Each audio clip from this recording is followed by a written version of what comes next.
Wait. Say that again, Rob. What were you saying? Why would you ever make an object mutable? Why?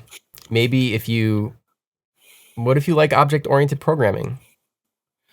Use a different language. Okay, this one, Mutable, implements a generic, so it's called Mutable. It's a big surprise, which makes all the properties in T mutable. So T is an object that we pass in. It might have read-only keys, and we're going to unread-onlyify them. Yeah? Interesting. All right. So here we are. We have to do. We have a list. Oh, interesting. Okay.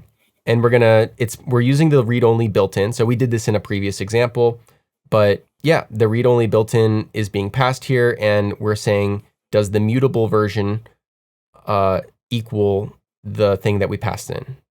Make sense? So we're like making it read-only, making it unread-only, and validating that they are the same both ways. Okay, where would you start on something like this? Much like the read-only implementation, I think we need to make a map type here. So we'll do a P in T. Mm-hmm. P real quick.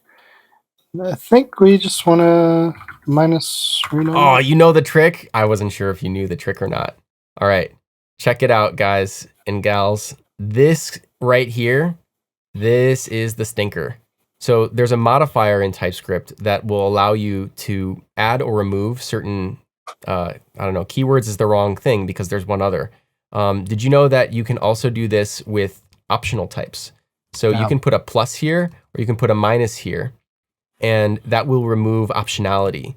So putting a plus in front of read-only, or putting a minus inside of read-only will add or remove it. Now, if you don't put anything, it assumes that it's a plus. So actually, we all use this a lot when we make read-only properties. It's the same as saying plus there, that we're like adding the read-onlyness to the key.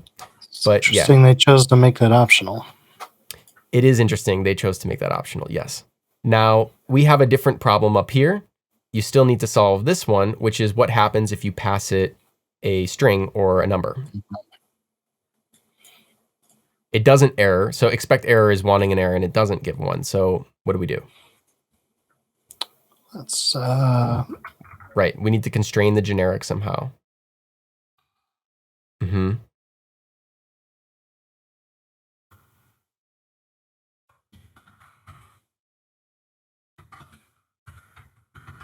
Oh, interesting. Boom. They all pass. Look at that.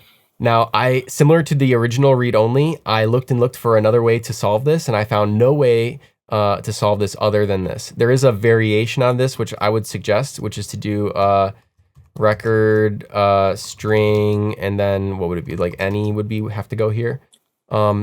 I guess if you did... This does constrain it more, because the other one... Yeah, you had symbol or number.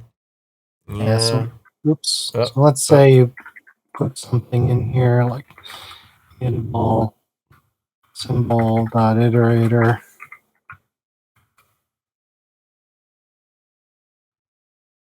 That wouldn't work with the record. You have to say type of.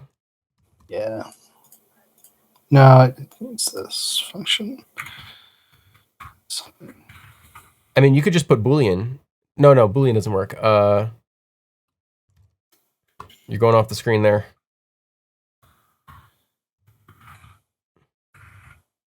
Mm-hmm. It's type of. Are you sure it's type of? Yeah. Oh, okay. So you're saying that... Oh, interesting. It doesn't error. It doesn't error. Yeah. I think because at the end of the day, all objects in JavaScript have record or string types. Maybe there's some way that it makes sense. I think implicitly it has like in string any perhaps. Or something like that is in there. Mm-hmm.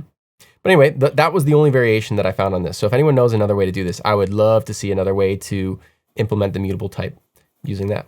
All right. Any other thoughts on this one, Rob? This is a quick one. Seems pretty useful. Yeah, it is useful. If you hate functional programming, that is. All right. Bye, everyone.